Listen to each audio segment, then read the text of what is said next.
Hi everyone, welcome back to my channel. My name is CA Anusha Jain और आज की video में मैं आप लोगों के लिए लेकर आई हूँ एसबीआई फाइनेंस लिमिटेड का आईपीओ रिव्यू।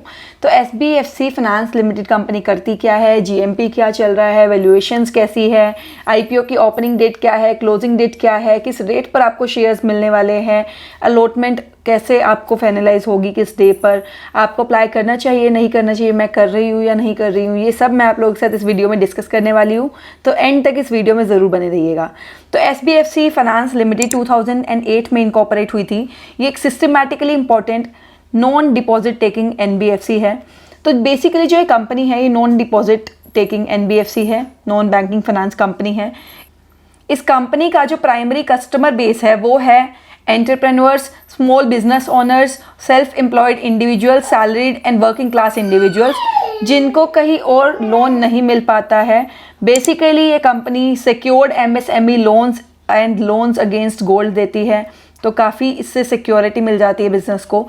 तो बेसिकली अगर मैं बात करूं कि जो सेक्शन ऐसा है सोसाइटी का अंडर सर्व्ड है या फिर अनसर्व्ड है, traditional means of financial institutions like banks, जहां से अंडर सर्व पोर्शन को बैंक से लोन नहीं मिलता है, ये एमएसएमई हो गई या फिर आपकी कोई एंटरप्रेन्योर्स हो गए, उनको ये जो आपकी एसबीएफसी फाइनेंस लिमिटेड है लोन प्रोवाइड करने का काम कराती है।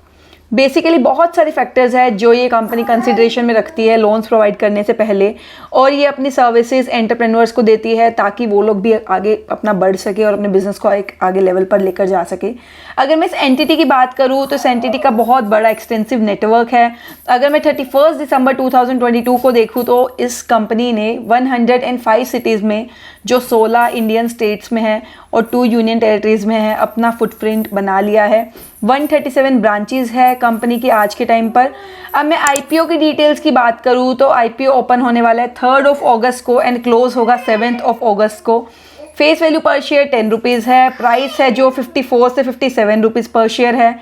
लोट साइज है 260 शेयर्स का। टोटल इशू साइज 1025 करोड़ का है, जिसमें से फ्रेश इशू 600 करोड़ का है and offer for sale 425 crore का है। तो बेसिकली जो नया इशू है, जो पैसा कंपनी के पास जाना है वो 600 करोड़ ही है, बाकी 425 करोड़ प्रीवियस प्रोमोटर्स के पास जाने वाला है। एम्प्लॉयज़ को 2 रुपये पर शेयर का डिस्काउंट मिलने वाला है। लिस्टिंग होगी BSE NSE book build type IPO है ये। अब मैं बात करूँ कि इस कंपनी का टाइम टेबल क्या है आईपीओ लाने का। ओपन डेट मैंने बताया 3 अगस्त है, क्लोजिंग डेट है 7 अगस्त जो कि मंडे को है। अलॉटमेंट आपकी 10 अगस्त को फाइनलाइज हो जाएगी। रिफंड्स आपके बैंक में 11 को आ जाएंगे। शेयर्स डीमैट में 14 को आ जाएंगे। लिस्टिंग डेट है आपकी 16 अगस्त। Cut off time for UPI mandate confirmation है 5 बजे 7 तारीख को, जिसमें आप लास्ट अपना आईपीओ लगा सकते हो। अब अगर मैं आपसे बात करूं कि लोट साइज क्या है, रिटेल में अगर मैं बात करूं मिनिमम आपको 1 लोट लगाना है और मैक्सिमम भी 1 लोट लगाना है, क्योंकि आज के टाइम पर पूरी एक्सपेक्टेशन है कि आईपीओ ओवर सब्सक्राइब होने वाला है। तो मैक्सिमम लोट्स लगाने से आपको कुछ बेनिफिट नहीं होने वाला है। आपको 1 लोट लगाना चाहिए 260 शेयर्स का, जिसमें आपका 14,820 रुपीज़ का अमाउंट ब्लॉक हो जाएगा रिटेल कैटेगरी में। रिटेल में मैक्सिमम वैसे आप 13 लोट्स लगा सकते हो, बट मैं आपको रिक्वेस्ट करूँगी सिर्फ 1 ही लोट लगाइएगा अगर आप लगाना चाहते हैं तो। एचएनआई कैटेगरी में आप 14 लोट्स लगा सकते हो मिनिमम, जो आपके 3,640 शेयर्स आएंगे 2,07,480 रुपीज़ के। मैक्सिमम 67 लोट्स लगा सकते हो। और बिग एचएनआई कैटेगरी में आप 68 लोट्स लगा सकते हो, जो आपके 10,07,760 रुपीज़ में लगने वाला है। अब प्रोमोटर्स होल्डिंग की बात करूं, प्री इशू मतलब आईपीओ लाने से पहले जो प्रोमोटर्स की होल्डिंग थी वो 78.83% थी, जो कि कम होकर 64.03% रहने वाली है। नाउ सबसे इंपॉर्टेंट बात, कंपनी के फाइनेंशियल्स कैसे है। फाइनेंशियल से ही कंपनी की हेल्थ पता लगती है। तो फाइनेंशियल्स की अगर मैं बात करूँ तो कंपनी के जो टोटल एसेट्स है वो भी ईयर ऑन ईयर एक पॉजिटिव ट्रेंड दिखा रहे हैं, इंक्रीज दिखा रहे हैं। सारी फिगर्स करोड़ में ही होगी। एसेट्स 31 मार्च 2020 को आप देख सकते हो 4,207 करोड़ के आसपास था, जो कि 31 मार्च 2023 तक 5,746.44 करोड़ हो गया है। रेवेन्यू में भी काफ़ी अच्छा जंप देखने को मिला है ईयर ऑन ईयर, 444 करोड़ से 511 करोड़। 530 करोड़। देन अब 31 मार्च 2023 को कंपनी ने 740.36 करोड़ के रेवेन्यू को रिपोर्ट किया है। प्रॉफिट आफ्टर टैक्स में भी काफ़ी ज़्यादा बढ़त देखने को मिली है, 35.50 करोड़ जो कि 31 मार्च 2020 में था। अगर आप 3 साल के बाद देखते हो तो वो आपका 149.74 करोड़ हो चुका है। नेटवर्थ में भी कंपनी की काफ़ी अच्छा हमें इंक्रीज देखने को मिला है। आज के टाइम पर कंपनी की नेटवर्थ 1466.88 करोड़ के आसपास है। टोटल बोरोइंग्स ही कंपनी की काफ़ी अच्छी खासी है। आज के टाइम पर कंपनी की बोरोइंग्स 3745.83 करोड़ के पास है। अब की परफॉर्मेंस इंडिकेटर्स हमें ज़रूर देखने होते हैं जिससे कंपनी के फंडामेंटल्स फाइनेंशियल्स हमें पता लगते हैं। पी रेशो की बात करूँ तो 40.42 टाइम्स है, यानी कि कंपनी जो भी 1 रुपया कमाने वाली है उसके अगेंस्ट कंपनी मार्केट में 40.42 रुपीज़ फेच कर रहे हैं। मार्केट प्राइस ये है। मार्केट कैपिटलाइजेशन 6065.78 करोड़ रहने वाली है। रिटर्न ऑन इक्विटी आपकी 9.93% है। Debt to equity ratio 2.2 times है, मतलब इक्विटी के कंपैरिजन में डेट का पैसा 2.2 टाइम्स है। ईपीएस 1.25 रुपीज़ है।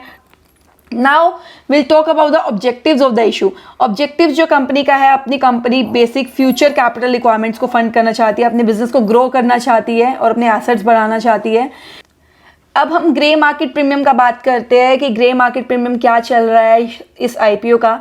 तो 40 रुपीज़ पर शेयर का प्रीमियम चल रहा है, 57 रुपीज़ पर अलॉट होने वाला है, 40 रुपीज़ पर शेयर चल रहा है। तो आप देख सकते हो अप्रोक्स 97 रुपीज़ पर शेयर पर लिस्ट होने की संभावना है, जिससे 70.18% का जीएमपी देखने को मिलता है। मतलब लिस्टिंग गेन्स हमें 70% तक भी देखने को मिल सकते हैं।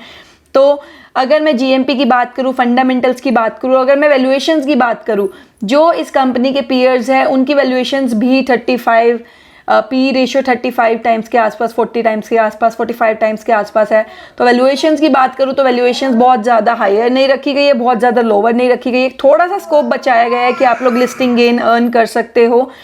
तो अगर मैं जीएमपी की बात करूं, फाइनेंशियल्स की बात करूं, फंडामेंटल्स की बात करूं, साथ में वैल्यूएशंस की बात करूं, तो मुझे लगता है इस आईपीओ में एक डिसेंट रिटर्न हमें देखने को मिलेगा, जो 70% तक का जीएमपी भी हुआ है। तो हमें लगता है लिस्टिंग गेन देखने को ज़रूर मिलेगा। अब मैं कौन सी कैटेगरी में अप्लाई करने वाली हूँ, मैं आईपीओ के लास्ट डे पर डिसाइड करूँगी कि मुझे रिटेल में लगाना है या एचएनआई कैटेगरी में लगाना है। सब्सक्रिप्शन डेटा देखने के बाद आप भी अपनी नॉलेज अब खुद से लगा सकते हो, देख सकते हो कि whether you have to apply और नॉट, या अपने फाइनेंशियल एडवाइजर से आप ज़रूर कंसल्ट करिएगा। मैं पर्सनली इस आईपीओ में ज़रूर अप्लाई करने वाली हूँ, खुद के और अपने सारे फैमिली मेम्बर्स के डीमैट अकाउंट से। So I will see you in my next video. अगर आपको कोई डाउट है तो आप कॉमेंट में ज़रूर बताइएगा। Thank you so much and bye bye.